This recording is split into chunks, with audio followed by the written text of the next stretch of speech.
임상추론 두 번째 시간을 가지도록 하겠습니다. 임상추론의 범위에 대해 오늘 알아보도록 하겠습니다. 임상추론은 보건 전문가가 환자와 협력하여 수행하는 반성적 탐구 및 분석 과정으로 환자의 맥락 그리고 환자의 임상적 문제를 이해함으로써 근거중심 실무를 이끌어가는 것을 목표로 한다 라고 브루크가 2013년도에 정의를 한 바가 있습니다. 그렇다면 여기서 제일 중요한 것은 일단 근거 중심의 실무가 무엇인지, 환자의 맥락이 무엇인지를 알아봐야 할 차례입니다. 근거 중심 물리치료는 Evidence Based Practice라고 하고, 이것은 근거 기반 실무라고 이야기합니다.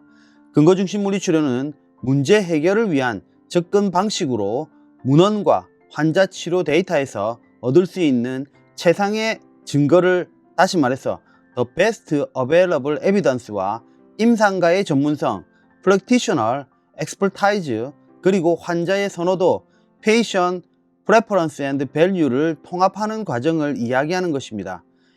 EBP는 처음 의사들의 EBM에서 시작되었습니다.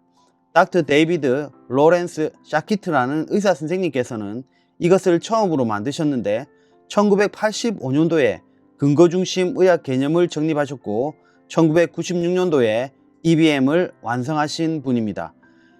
이분은 캐나다에 있는 맥마스터 유니버시티에서 계시다가 옥스퍼드 대학으로 옮기셔서 일을 계속 하셨습니다.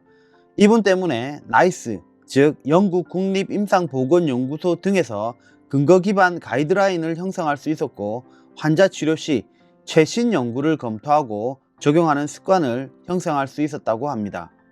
이분은 의과대학에서 배운 것의 절반은 5년 안에 틀리거나 시대에 뒤처질 것이라고 말씀하시면서 임상 실험 연구와 그 근거가 얼마나 중요한지를 강조하셨습니다. 이분은 EBM에서 위의 세 가지를 강조하셨고, 이를 물리치료 분야에 적용하게 되었습니다. 베스트 에비던스가 무엇인가 하면 최상의 근거는 임상적으로 관련성이 있는 연구를 의미하며 특히 환자 중심 임상 연구에서 도출된 근거를 가리킵니다. 이는 검사 및 예후 지표의 정확성과 정밀도, 치료적, 재활적, 예방적 중재의 효과 및 안정성을 평가하는 연구를 포함한다 라고 이야기하고 있습니다. 그렇다면 베스트 에비던스의 레벨을 한번 살펴보겠습니다. 제일 밑에 있는 연구들이 백그라운드 인포메이션, 전문가의 견해, 그리고 근거가 부족한 가이드라인을 이야기하고 있습니다. 이것은 근거라고 말할 수 없습니다. 그럼에도 우리는 때로는 단지 소셜미디어나 매체에 나온다는 이유만으로 누구의 말을 맹신하는 경향이 있습니다. 그리고 근거의 무게가 낮은 연구로는 세 가지가 있습니다. 이것을 Observational Study라고 하고, 바로 단일 사례 연구, 사례 연구 모음집, 코트 연구들이 있습니다. 여기서 코트 연구는 특정 집단을 일정 기간 추적하여 특정 요인과 질병 또는 사건 발생 간의 연관성을 분석하는 연구입니다. 흡연 집단의 폐암 발생률과 같은 연구라고 할 수가 있겠죠. 다음으로 근거의 무게가 중간 정도라고 평가할 수 있는 연구는 실험 연구들이 있습니다. 여기에는 두 가지 종류가 있는데 Non-RCT 연구와 RCT 연구가 있습니다. RCT 연구는 실험군과 대조군이 있으며 이러한 군을 나눌 때 무작위로 나눈다는 것이고, 이러한 분류를 할 때 너도 모르고 나도 모르고 데이터를 분석하는 사람도 모르는 삼중 맹검법을 사용하기도 합니다. 보통 더블 블라인드 방법을 많이 사용하기도 합니다. Non-RCT 연구는 대조군이 있을 수도 있고 없을 수도 있는 연구인데, 이것은 그룹을 나눌 때 연구자가 개입을 하는 것을 말합니다. 당연히 Non-RCT 연구보다는 RCT 연구가 연구의 질이 높은 것이라고 할 수 있습니다. 다음으로 근거의 무게가 가장 높은 연구를 살펴보겠습니다. 여기에는 세 가지 종류가 있습니다. 바로 가이드라인, 시스테믹 리뷰, 메타 분석이 있습니다. 그런데 우리가 볼 때 여기서 가장 높을 것이라고 예상되는 것이 가이드라인이라고 생각할 수 있습니다. 왜냐하면 메타 분석과 시스테믹 리뷰, RCT 등을 기반으로 가이드라인을 설정하기 때문입니다. 그럼에도 높은 질의 연구에서 가이드라인이 가장 아래에 위치하는 것을 알 수 있습니다. 그 이유는 메타 분석과 시스테믹 리뷰에서 퀄리티가 아주 좋은 그런 치료 방법이 있다고 하여도 우리가 현실적으로 적용하기 불가능한 것들이 있을 수 있고, 비용이 상당히 많이 들어 대중적으로 적용하기 불가능한 것들도 있을 수 있습니다. 그러한 경우 당분간 사용을 권장하지 않을 수도 있습니다. 반면에 퀄리티가 조금 부족한 실험 결과가 있더라도 아직까지 적용의 가치가 있고 효과는 몰라도 효능 정도는 있으면 부작용이 적고 대중적이라고 환자들의 만족도가 좋다고 여겨지는 것이 있다면 이를 아직도 임상에 쓸 수 있도록 허용하겠다라는 것이 가이드라인이기 때문에 메타 분석과 시스테믹 리뷰보다는 근거의 무게가 낮게 측정되어 있습니다. 그러니까 여기서 말하고자 하는 것은 우리가 아주 퀄리티가 높은 치료 방법만을 고수할 수 없으며 고집할 수 없다는 것을 이야기하고 있으며 효과가 단기간 있으며 효능이 있는 모든 치료 방법을 나쁘다, 미신이다, 옛것을 고수하는 꼰대다 라고 치부할 수만은 없다는 것입니다. 당연히 아예 효과와 효능이 없는 것은 권장하지 않습니다. 다음 예로 나이스 가이드라인을 한번 살펴보도록 하겠습니다. 이것은 목 통증에 대한 물리치료 가이드라인입니다. 1번은 운동치료인데 장기적으로 효과적이다 라고 하고 2번과 6번 도수치료는 단기적 통증 완화에 효과적이고 도수치료는 기능 개선에 효과적이고 운동치료와 병행할 때 더욱 효과적이다 라고 되어 있습니다. 3. 심리치료 역시 통증을 완화시키는 데 효과적이고 장기적인 통증 관리에는 교육과 생활 습관이 필수적인 요소라고 지침하고 있습니다. 약물치료는 급성기에 사용을 권장하고 있으며 아쉽게도 견인치료는 권장하지 않습니다. 냉정하게 여기는 할 것과 하지 말 것, 그리고 단기적으로 할 것과 장기적으로 할 것을 명확하게 나누고 있습니다. 이러한 내용은 우리가 환자의 문제에 접근할 때도 반드시 적용되어야 할 부분입니다. 다음으로 Practitioner Expertise에서 치료사의 전문성에 대해 알아보겠습니다. 여기서 우리는 백페인에 대해 예를 들어서 살펴보도록 하겠습니다.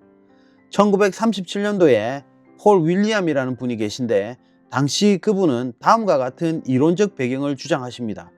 수직 구조물은 평평한 바닥에 있을 때 가장 안정적이다. 그러나 인간의 척추는 앞쪽으로 기울어져 있기 때문에 허리가 전만이 발생하고 때문에 후방의 하중이 많이 가해진다. 그래서 그 하중이 뒷부분에 손상을 일으킨다.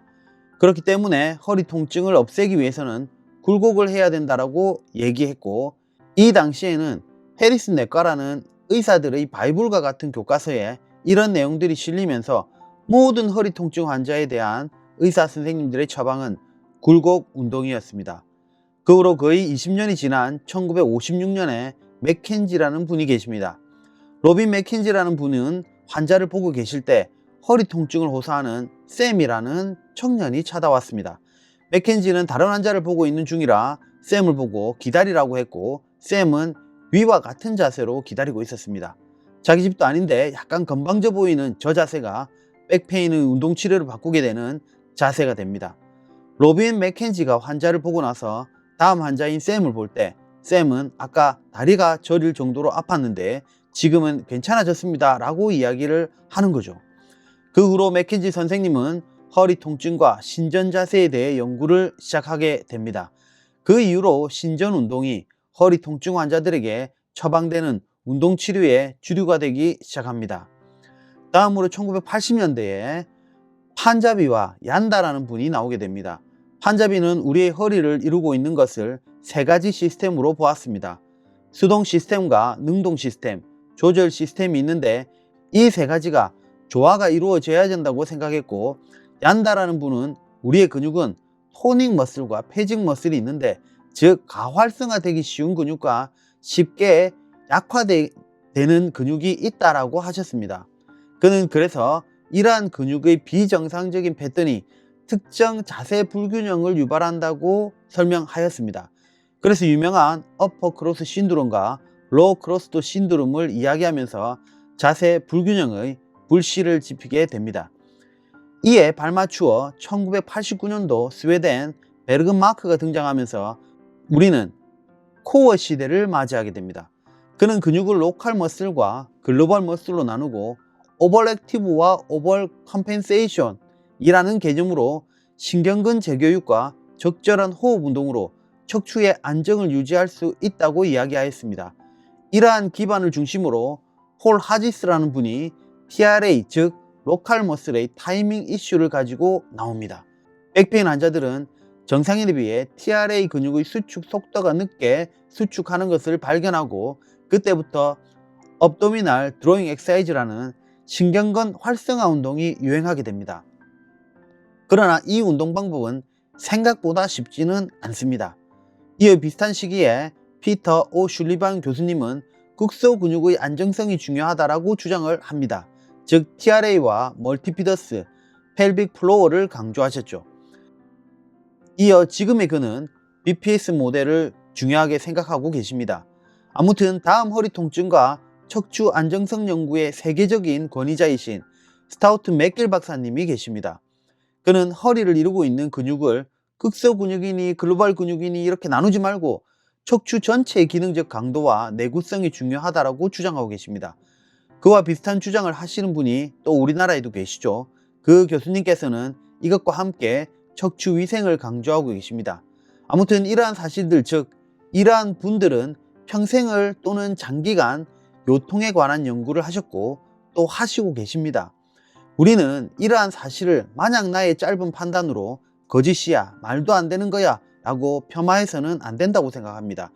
이러한 사실을 우리가 어떻게 사용할지, 또 환자분들에게 어떤 영향을 줄지, 어떤 환자분께 적절하게 사용을 할지 판단할 수 있는 것, 이런 것들이 바로 임상추론시 전문가의 전문성이 아닐까 생각합니다.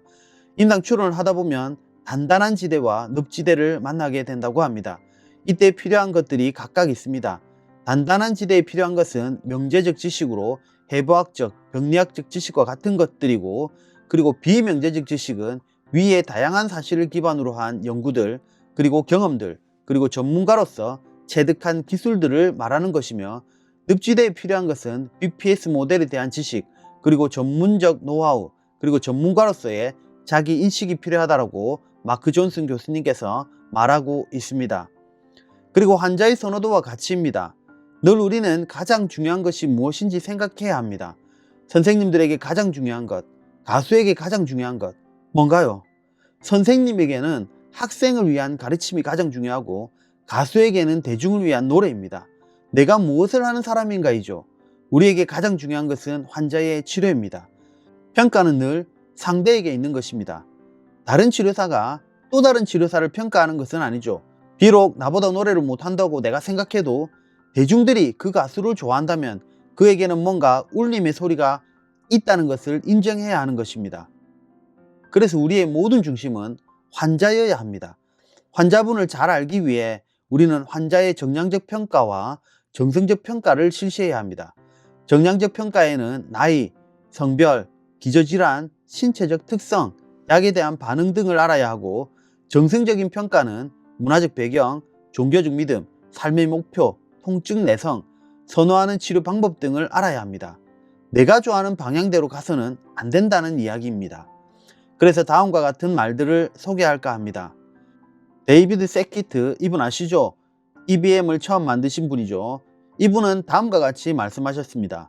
좋은 의사는 개인의 임상적 전문성과 최고의 연구 근거를 함께 사용해야 하며 둘 중 하나만으로는 충분하지 않다. 그리고 BPS 모델을 처음 만드신 조지 엥겔 교수님께서는 환자를 하나의 전체적인 인간으로 보지 않는 의학 모델은 불완전하다라고 말씀하셨습니다. 마지막으로 윌리엄 오슬러입니다. 이분은 존슨 홉킨슨 병원의 설립에 참여한 4명의 주요 교수님 중에 한 분이십니다.